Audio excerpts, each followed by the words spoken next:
오늘 다윗 이야기 19번째 시간, 우리 회개의 아름다움이라는 제목으로 하나님 말씀 함께 나누려고 합니다. 오늘 회개에 대해서 하나님 말씀을 나누려고 하는데, 혹시라도 마음이 어두워지거나 무거워지는 일이 없기를 바랍니다. 회개는 하나님께서 우리를 은혜의 자리로 이끌어가는 축복의 통로인 줄 믿습니다. 회개는 참 귀한 것이고 아름다운 것입니다.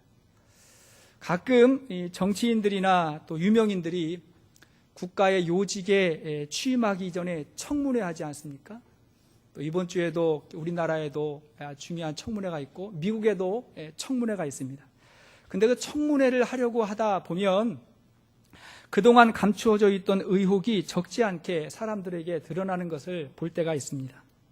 그러면 의원들은 그 사실에 대해서 굉장히 집요하게 추궁을 하고, 당사자들은 적극적으로 해명을 하거나 부인하는 것을 볼 때가 있습니다.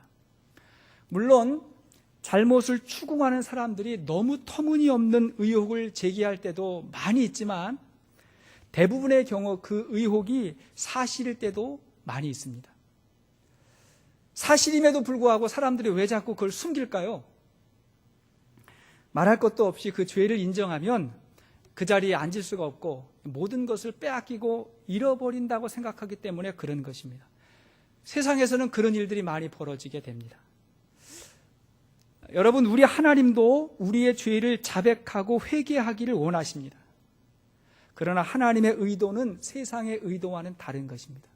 하나님이 왜 우리가 회개하고 자백하기를 원할까요? 그분은 우리를 추락시키고 징계하기 위함이 아니라 우리를 용서해 주시고, 그리고 다시는 같은 죄를 반복해서 짓지 않는 기회를 주시는 것입니다. 그래서 하나님께 자백하는 회개는 잃는 것이 아니라 다시 얻게 되는 것이고, 파괴되는 것이 아니라 다시 회복되는 것입니다.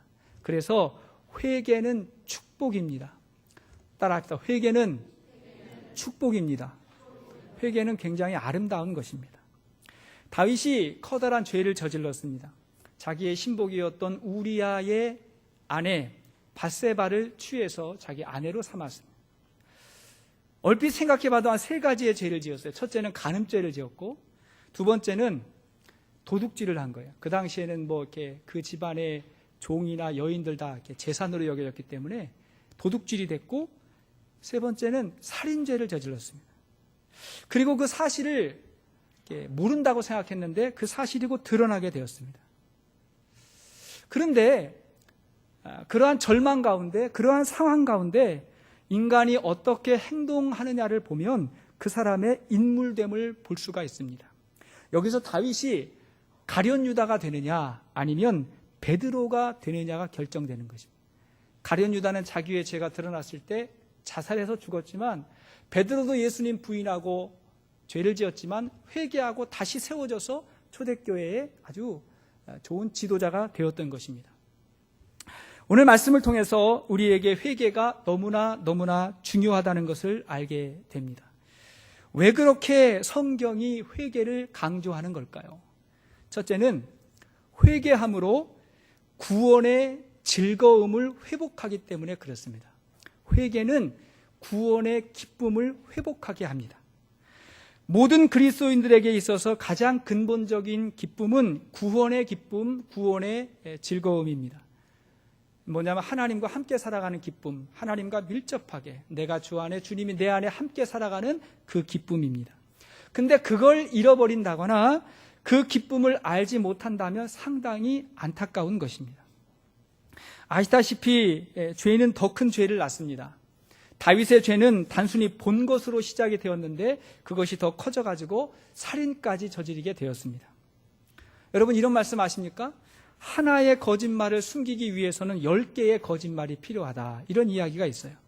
그러니까 거짓을 숨기려니까 또 거짓하고, 그래서 거짓말을 하면 인생이 편안해지는 것이 아니라 더 불편해집니다. 반면에 정직한 삶이 가장 단순하면서 강력한 인생이 되는 것입니다. 신앙생활 하다 보면 정직해야 되잖아요. 이게 불편한 게 아니라 그렇게 살면 삶이 단순해져요. 그리고 진짜 파워는 단순함 가운데 있게 되는 것입니다. 그렇게 한동안의 시간이 지났어요. 다윗은 자신이 행한 죄악이 아무도 모르고 지나갔다고 생각했을 것입니다. 그러던 어느 날 한 1년 정도 시간이 지났을 때에 선지자 나단이 다윗을 찾아옵니다. 1절 말씀 보십시오. 1절 시작. 여호와께서 나단을 다윗에게 보내시니. 자, 여기까지. 여호와께서 나단을 보내셨다. 결국 심판의 때가 온 것입니다. 그러나 나단이 오기까지 다윗의 마음이 편했을까요?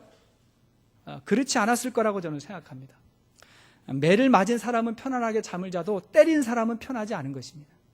죄를 지은 사람은 뭔가 불안하고 불편한 것이 있는 것이죠.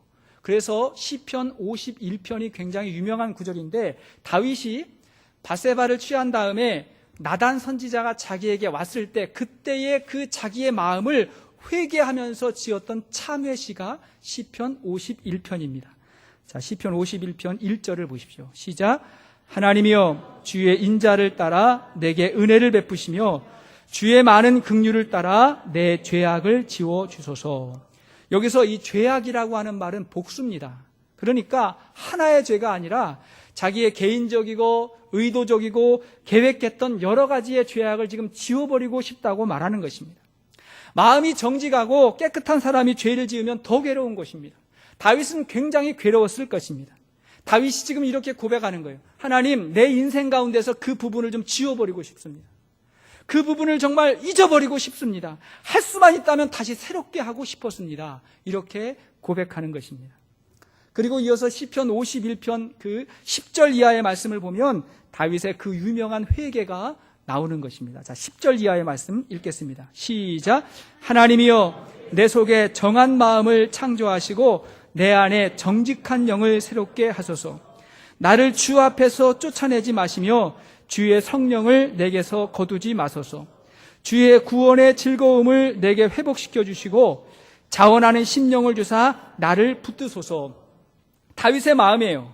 내 안에 정직한 영을 새롭게 하소서. 내 안에 있었던 이 부정직함과 어두움을 제거해달라고 그렇게 말하는 것입니다. 나를 주 앞에서 쫓아내지 마시며 주의 성령을 거두지 마소서. 그러니까 하나님의 영이 지금 나에게서 떠나가고 있는 것 같은 그러한 불안함이 찾아왔던 것이고, 12절 말씀 보십시오. 주의 구원의 즐거움을 내게 회복시켜 주시고, 이 말이 뭐예요? 구원의 즐거움이 지금 사라져가고 있다는 안타까움을 하나님께 회개하는 것입니다. 다윗은 어린 목동 시절부터 항상 하나님과 교제하며 함께 살았어요. 근데 죄를 범하고 보니까 어느 날부터 하나님을 의식하는 것이 두렵고 부담스러웠습니다. 그러다 보니까 하나님께 제사 드리는 것도 소홀히 하게 되고, 하나님께 기도하는 것도 조금 불편하게 되고, 하나님의 눈빛이 부담스러웠어요. 결국 이 구원의 기쁨을 잃어버리게 된 것입니다. 다윗은 그게 굉장히 고통스러웠던 거예요. 자신이 하나님 앞에 정직하지 않았을 때 하나님의 영이 떠나간 것 같은 그런 마음이 찾아왔던 것입니다. 그래서 다윗이 밧세바를 취해가지고 자기 아내로 삼고 결국은 아들까지 낳았지만 그 마음의 고민과 번뇌는 더 깊어지게 되었던 것입니다. 죄가 그런 것입니다. 우리가 죄를 지으면 그 죄가 바깥으로 드러나기 이전에 내 마음 가운데 이미 심판이 시작되고 있다는 사실을 기억하십시오. 예전에 한국에 그런 일이 있었어요. 김모성을 가진 아주 유명한 연예인이었는데, 이 사람이 굉장히 뜨기 이전에, 굉장히 유명해지기 이전에 했던 그 사람의 말, 또 지저분한 용어들, 뭐 이런 것들이 많이 있었던 것 같아요. 그러다가 이제 이 사람이 굉장히 유명해지고 나니까 그 사람의 삶에 대해서 조명하고 집중하다 보니까 요즘은요, 무서운 세상입니다.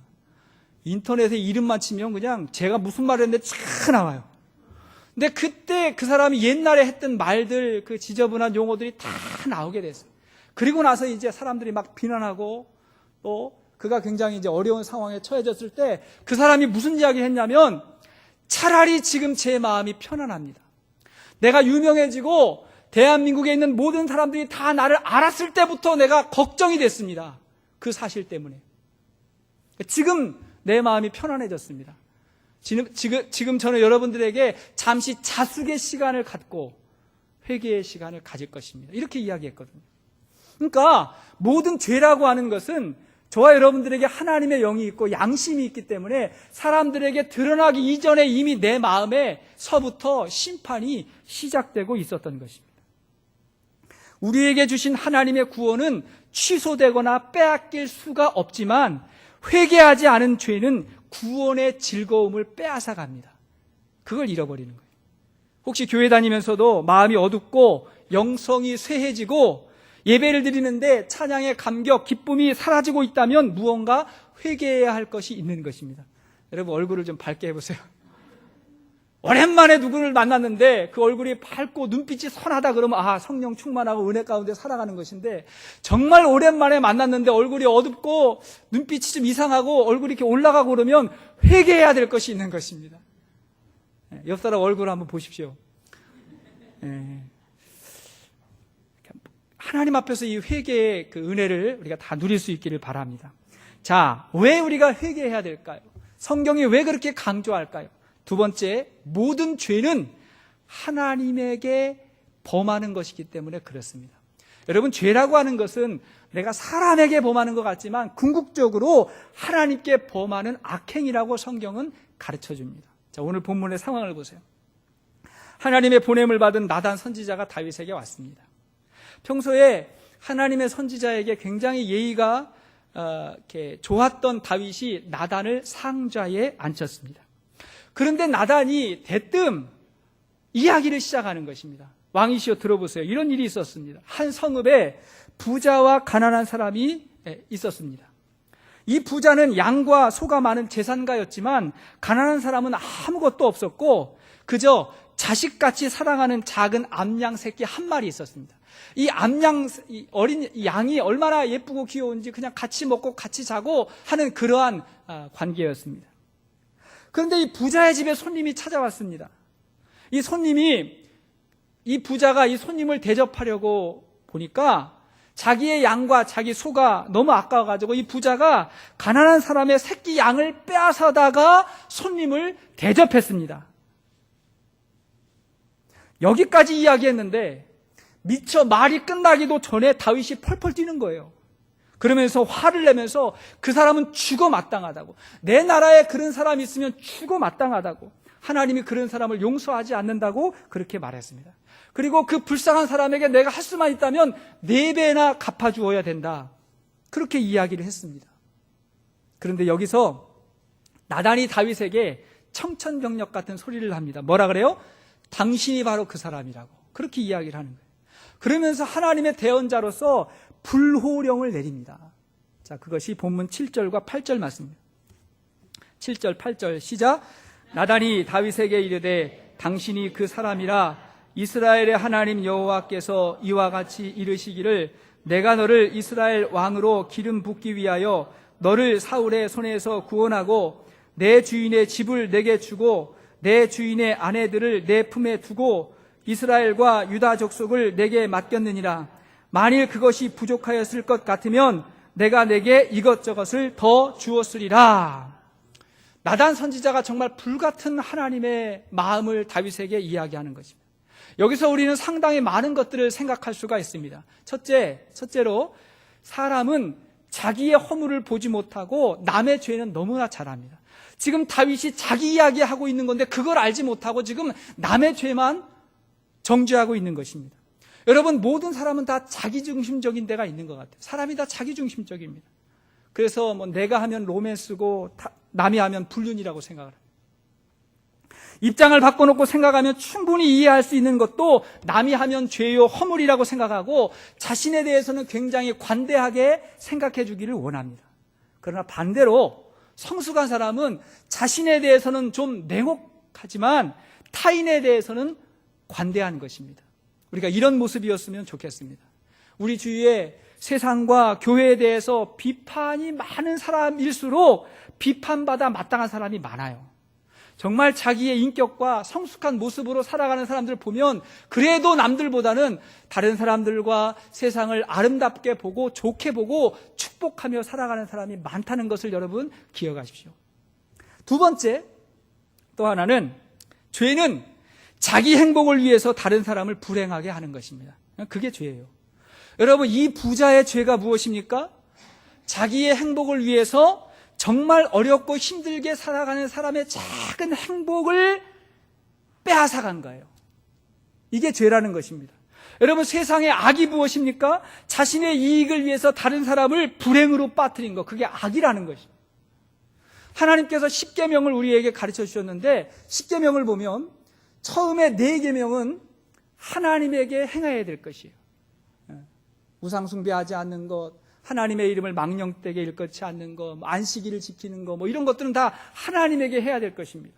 그리고 5번째는 내 부모를 공경해라. 부모에게 공경할 것을 5번째로 이야기하시고, 나머지 5번째는 뭐냐면 다 이웃을 불행하게 하지 말라는 거예요. 살인하지 말라, 간음하지 말라, 도적질하지 말라, 거짓 증거하지 말라, 내 이웃의 집을, 그의 소유를 탐내지 말아라. 이게 무엇입니까? 너의 이익을 위해서 다른 사람을 불행하게 하지 말라는 것. 이것이 하나님 앞에서 행하는 악행이라는 것입니다. 지난주에 있었던 일이에요. 저희 가족이 어느 빌딩에서 엘리베이터를 탔습니다. 4사람이 엘리베이터를 탔는데, 타고 보니까 그 안에 이미 4사람, 한 가족이었던 것 같아요. 인도계라고 추측이 되는 4사람이 타고 있었습니다. 그래서 우리 이제 4식구도 탔어요. 근데 엘리베이터 타면 여러분 아시죠? 굉장히 이제 침묵하고 조용하고 그러잖아요. 굉장히 어색한 분위기가 이제 연출되고 있었는데, 그런데 갑자기 여러분 용서하고 이해하고 들으세요. 갑자기 그들 가운데, 우리 식구 아니에요, 그들 중에 한 사람이 아주 크고 시원하게 방귀를 끄시는 거예요. 저는 그런 분위기 난생 처음이에요. 어떻게 해야 될지 모르겠어요. 얼굴 색변하지 아니하고 그냥 굉장히 크고 경쾌하게 하는데 쳐다볼 수도 없고 굉장히 어색했어요. 근데 그 다음부터 쳐다보진 못했지만 숨을 쉴 수가 없고 그 안에서 질식해서 죽을 뻔했습니다. 굉장히 힘들었어요. 자, 보십시오. 그 좁은 공간에서 나의 시원함을 위해서 다른 사람을 죽일 수 있는 행위, 이게 죄일 수 있다는 것입니다. 생각이 조금 더 앞서갔어요. 그 이야기를 이렇게 바꿔보면 어떨까요? 이거 이해하고 들으세요. 담배 피시는 분들, 자신만 생각하는 것이 아니라 주위에 있는 사람들 생각한다면 조금 생각이 바뀌지 않겠습니까? 어제 뉴스에 그런 기사가 났어요. 그 아파트 베란다에서 담배를 피워서 그 담배 연기가 위층으로 올라가서 위층에 있는 사람이 너무 힘들고 어렵다고, 그래서 갈등이 벌어지고 있는 이야기. 아나운서가 마이크를 대고 왜 그랬습니까? 라고 물으니까 집안에서는 필 수 없고 여기서도 못 피면 어떻게 합니까? 이렇게 이야기를 하는 거예요. 그럼 그 2층에 있는 사람은 어떻게 되는 거예요? 담배 안 피는 사람은 연기에 굉장히 민감합니다. 그러니까 나의 편안함을 위해서 다른 사람을 불행하게 하고 힘들게 하는 거, 이게 작은 의미로 이게 죄라는 것입니다. 조금 더 발전시켜 보세요. 음주운전 하시는 분들, 자신의 편리함을 위해서 정말 다른 사람에게 큰 불행을 가지고 올 수 있다는 사실을 기억해야 됩니다. 더 나아가서 이번에 세월호 사건처럼 부정한 방법으로 자기의 욕심을 축적하다가 많은 사람을 불행하게 죽게 하는 경우가 있다면 이것이 얼마나 큰 죄악이겠습니까? 우리의 생각은 여기까지 가야 된다고 생각합니다. 3번째, 그래서 죄는 결국 사람에게 짓는 것이 아니라 하나님에게 짓는 것입니다. 하나님은 고아와 과부를 사랑하시고 병든 자와 가난한 자를 사랑한다고 성경이 여러 차례 이야기했는데, 사실은 모든 사람이 다 화평하기를 하나님께서 원하세요. 근데 보통 그 화평과 그 질서를 누가 깹니까? 보통 보면 힘이 있고 권력이 있고 많이 가진 사람들이 그렇지 못한 사람들의 작은 행복을 파괴하는 경우가 너무 많아요. 그래서 하나님은 항상 힘이 없고 연약하고 부족한 사람들에게 관심이 있는 거예요. 하나님은 우리에게 힘과 권력과 돈과 여러 가지를 가지고 섬김의 삶을 살기를 원하시는데, 그것으로 다른 사람의 행복을 빼앗아 간다면 하나님 보시기에 악한 것입니다. 그래서 성경은 죄를 곧 하나님을 업신여기는 것이라고 말하는 것입니다. 10절 말씀 보십시오. 9절 먼저 보세요. 9절. 자, 시작. 그러한데 어찌하여 내가 여호와의 말씀을 업신여기고 나 보기에 악을 행했느냐. 자, 보십시오. 자, 다윗이 한 죄가 사람에게 한 거예요? 하나님에게 한 거예요? 하나님에게 했다는 거예요. 10절 말씀 시작. 이제 내가 나를 업신여기고 그랬습니다. 13절 다윗이 회개할 때 어떻게 회개하는 거 보십시오. 자, 시작. 다윗이 나단에게 이르되 내가 여호와께 죄를 범하였노라. 누구에게 죄를 지었다? 여호와께 죄를 지었다. 사랑하는 여러분, 우리가 기억해야 할 것입니다. 모든 죄는 하나님에게 범한 것이고, 그래서 모든 죄와 악은 하나님의 영광을 가리는 것입니다. 하물며 우리 믿음의 사람이 죄를 범하면 하나님의 영광이 가리워지지 않겠습니까? 그래서 14절 말씀 보십시오. 14절 시작. 이 일로 말미암아 여호와의 원수가 크게 비방할 거리를 얻게 하였으니. 자, 다윗의 죄로 말미암아 여호와의 원수들이 누구를 비방한다고요? 하나님을 비방하게 되었다고 말하는 것입니다. 그래서 우리가 회개해야 됩니다. 사랑하는 여러분, 우리가 왜 회개의 삶을 살아야 될까요? 세 번째로, 세상에서 가장 아름다운 모습이 회개이기 때문에 그렇습니다. 회개는요, 아름다운 모습입니다. 러시아의 한 동화에 이런 이야기가 나온답니다. 하나님께서 한 천사에게 명령을 내렸대요. 지상에서 가장 아름다운 것을 찾아오라고 명령을 내렸어요. 제일 아름다운 것이 무엇이냐? 그랬더니 이 천사가 온 세상을 헤매다가 찾고 또 찾다가 뭘 찾아왔냐면, 잘못한 사람이 회개하면서 흘린 그 눈물 한 방울을 담아오면서 하나님 앞에 드렸다는 것입니다. 여러분, 죄는 취해도 회개의 눈물은 아름답습니다. 따라합시다. 회개의 눈물이 아름답습니다. 회개의 눈물이 아름다워요. 그래서 여러분, 드라마나 영화 같은 거 볼 때 정말 악했던 사람이, 정말 그 악할 때는 너무너무 싫은데 그 사람이 자기의 잘못을 깨닫고 돌아와서 회개하면서 눈물을 흘릴 때 감동적이지 않습니까? 거기에 우리의 기쁨이 있지 않습니까? 그게 아름다움이라는 거예요. 다윗의 위대성이 여기 있습니다. 어떤 학자는 그렇게 이야기해요. 다윗이 위대한 것은 다윗이 골리앗을 죽였을 때가 아니라 지금 이 순간에 하나님 앞에 회개한 그 모습이 너무너무 위대하더라는 거예요. 아마 같은 상황이었다면, 같은 상황에서 사울이었다면 나단을 가만히 두지 않았을 것입니다. 그 선지자를 죽였을 거예요. 헤롯이 비슷한 죄를 범했을 때 세례 요한이 헤롯을 찾아와가지고 그 죄를 추궁하자 헤롯은 세례 요한의 목을 뱁니다. 보통 힘 가진 사람들이 그렇습니다. 그런데 다윗은 나단의 말을 들을 때 사람의 말로 들은 것이 아니라 불같은 하나님의 말씀으로 들었어요. 그래서 다윗은 하나님에게 돌이키고 회개의 진한 눈물을 하나님께 흘렸던 것입니다. 자, 시편 32편 1절 말씀 보십시오. 다윗이 고백하는 거예요. 시편 32편 1절 시작. 허물의 사함을 받고 자신의 죄가 가려진 자는 복이 있도다. 누가 복된 자라고요? 허물의 사함을 받았다. 그러니까 회개로 말미암아 하나님에게 사함을 받은 사람이 복이 있다는 것입니다. 물론 다윗은 자신의 죄로 말미암은 그 결과, 그 대가를 받아야 됩니다. 사람을 죽이고 하나님에게 회개했다고 문제가 다 끝난 건 아니에요. 심어진 죄에 대한 결과는 받게 됩니다. 그래서 다윗의 이 자녀들 가운데 분란이 일어나고 나라에 큰 어려움도 찾아오게 됩니다. 하지만 하나님께서는 다윗 자체를 버리신 것이 아니라 거기서부터 다윗에게 회복의 새로운 길을 열어주시게 되었습니다. 할렐루야. 그게 은혜예요. 성경을 보면 하나님은 세상의 그 어떤 죄도 용서해 주십니다. 세리도, 창녀도, 강도도, 살인자도, 사기꾼도, 하나님을 배신하고 욕했던 사람들도 하나님은 다 용서하기를 원하세요. 하나님은 그 어떤 악한 사람일지라도 회개하고 돌아서면 너무 기뻐하시고 너무 사랑스러워 하세요. 하나님께서 그렇게 용서할 수 있는 자격을 얻기 위해서 하나밖에 없는 독생자 예수 그리스도를 십자가 위에 못 박혀서 피 흘리게 하신 것입니다. 왜 그래요? 우리를 용서하시고 사랑하시기 위해서. 저와 여러분들이 내 죄 때문에 내 죄가 쌓이고 또 쌓여서 우리 예수님께서 골고다 언덕 십자가 위에서 피 흘릴 수밖에 없었다는 사실을 우리가 기억하고 그 예수님의 십자가를 바라보며 우리의 교만과 우리의 어떤 위선과 욕심을 하나님 앞에 내려놓고 정말 진심으로 회개하며 기도한다면 하나님께서 그 모습을, 그 눈물을 아름답게 보시고 저와 여러분들에게 구원을 선물로 주시는 줄로 믿습니다. 그게 구원의 기쁨이에요. 말씀의 결론을 맺겠습니다. 영적인 거인들을 보면요, 성경을 보나 세상을 보나 영적인 거인들을 보면 탁월한 사람들 이전에 큰 죄악에서 돌이킨 회개와 용서를 경험한 사람입니다. 탁월하다고 하나님의 종이 되는 게 아니에요. 그에게 정말 회개했던, 그래서 하나님의 용서의 은혜를 경험했던 그런 사람들이에요. 사도 바울을 보십시오.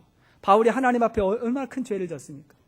교회를 핍박하고 스데반이 죽는데 옆에서 같이 죽이라고 소리를 지르고 엄청나게 죄를 지었던 그 사도 바울을 하나님께서 용서해 주셨을 때 바울이 그 용서의 은혜를 경험하고 회개했기 때문에 그렇게 큰 하나님의 종이 되었던 거예요. 그리고 나서 했던 말이 무엇입니까? 죄가 있는 곳에 하나님의 은혜가 더 컸다. 내가 정말 너무나 큰 죄인이었는데 하나님께서 이런 나도 용서해 주셨구나 라고 하는 사실을 깨달았을 때 하나님의 큰 은혜의 종이 되었던 것입니다. 이 사실을 기억할 수 있기를 바랍니다. 회개하고 용서받은 사람에게 나타나는 모습이 있어요. 여러 가지 모습이 있겠지만 다윗의 모습을 보면서 두 가지 생각할 수 있습니다. 첫째는 뭐냐면 용서받은 자는 하나님의 사랑을 전하는 증인이 됩니다. 용서를 경험한 사람은 하나님을 전하는 증인이 돼요. 자, 시편 51편 13절 15절 말씀 보십시오.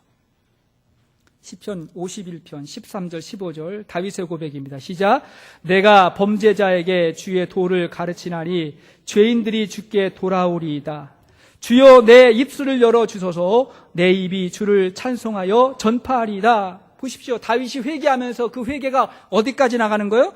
내가 범죄자에게 주의 도를 가르친다. 이게 도가 뭡니까? 그게 사랑과 용서예요. 그래서 죄인들이 주께 돌아오리이다. 내 입을 열어서 주를 전파하리라. 이렇게 이야기한 것입니다. 하나님의 큰 은혜를 경험하고 보니까 어찌 말하지 않을 수 있겠냐, 그런 이야기인 것입니다. 제가 어느 목사님에게 들었어요. 그 목사님이 살아오면서 굉장히 인상적이었던 상황이 있었대요. 그 예전에 서울에서 버스를 탔는데 갑자기 버스 안에 한 사람이 올라오더라는 거예요. 한 사람이 올라와가지고 그 뭐 약장사 같은 사람이 올라와가지고 이야기 많이 하지 않습니까? 막 이야기를 하는데 보니까 이렇게 여러분 혹시 무좀으로 고생하는 사람 있습니까? 그러면서 막 이야기를 시작하더라는 거예요. 아, 그래서 무좀약을 팔러 온 사람이구나 생각을 했대. 근데 계속 이야기를 하는 거예요. 무좀으로 고생한 사람 있습니까? 제가 수십 년 동안 무좀으로 고통을 당하고 어려웠는데 제가 다 나았습니다. 그러면서 민간요법을 막 이야기해 주라는 거예요. 뭘 어떻게 놓고 그걸 갖다 발에 담그고 씻고 했더니 무좀이 다 나았습니다. 막 이야기를 하더라는 거예요. 이제 그 순서대로 이야기하고 이제 약을 팔겠지라고 생각을 했는데 여러분 무좀에서 치유받고 자유해지십시오 그러면서 내리더래요. 이 목사님이 깜짝 놀란 거예요. 이 사람이 약 팔러 온 사람이 아니고 자기를 고통스럽게 하고 자기를 힘들게 했던 무좀에서 자유하게 되고 나서 그 기쁨이 너무 감사해가지고 버스 다니면서 여러분 자유해지십시오 이렇게 해보십시오 그러면서 가더라는 거예요. 그 자리에서 이 목사님이 회개를 했다는 거예요. 왜 회개했냐면 예수 그리스도의 은혜로 말미암아 자유함을 얻고 구원받은 우리가 어떻게 이걸 말하지 않을 수 있냐는 거예요. 어떻게 이것을 증거하지 않을 수 있냐는 거예요. 말이 됩니까 안 됩니까? 안 되는 거잖아요. 다윗이 하나님에게 이 용서의 은혜를 경험한 다음에 내가 주를 전파하리로다. 죄인들이 주께로 돌아오리라. 이렇게 기도했던 것입니다. 두 번째 은혜는 뭐냐면 용서받은 사람은 진정한 예배를 드립니다. 비로소 진정한 예배를 드리게 됩니다. 시편 51편 16절 이하의 말씀을 보시죠. 시편 51편 16절 자 시작. 주께서는 제사를 기뻐하지 아니하시나니 그렇지 아니하면 내가 드렸을 것이라. 하나님께서 구하시는 제사는 상한 심령이라. 하나님이여 상하고 통회하는 마음을 주께서 멸시하지 아니하시리라. 주께서 제사를 기뻐하지 않는다. 하나님이 왜 제사를 안 기뻐하겠어요? 이 말의 의미는 무엇입니까? 형식적이고 마음에 없는 그런 제사를 하나님이 기뻐하시지 않는다. 다만 하나님이 구하시는 제사는 상한 심령이라. 상하고 통회하는 마음 주님이 받으신다. 이것이 무엇입니까? 지금 다윗이 하나님 앞에 드리는 그 마음, 정말 하나님 앞에 회개하고 돌이켜서 구원의 기쁨과 즐거움을 회복하고 그래서 하나님 앞에 드리는 그 마음과 그 예배를 우리 하나님께서 받으시는 줄로 믿습니다. 진정한 예배예요. 우리가 드리는 예배 항상 그런 예배로 승리할 수 있기를 바랍니다. 우리는 구원받은 죄인이라는 사실을 늘 기억하십시오. 여전히 회개가 필요한 사람들이고 여전히 변화가 필요한 사람들입니다. 변화가 필요한데 회개하지 아니하면 어떻게 변화될 수가 있겠습니까? 회개는 내 생각과 마음이 유연해지는 거예요. 교만하지 아니하고 내 생각이 바뀌고 삶이 바뀌는 것이 회개입니다. 근데 회개하지 아니하고 우리가 어떻게 변화될 수가 있겠습니까? 그래서 회개는 축복이고 회개는 아름다운 것입니다. 이 은혜가 우리 모두에게 있기를 주의 이름으로 축원합니다.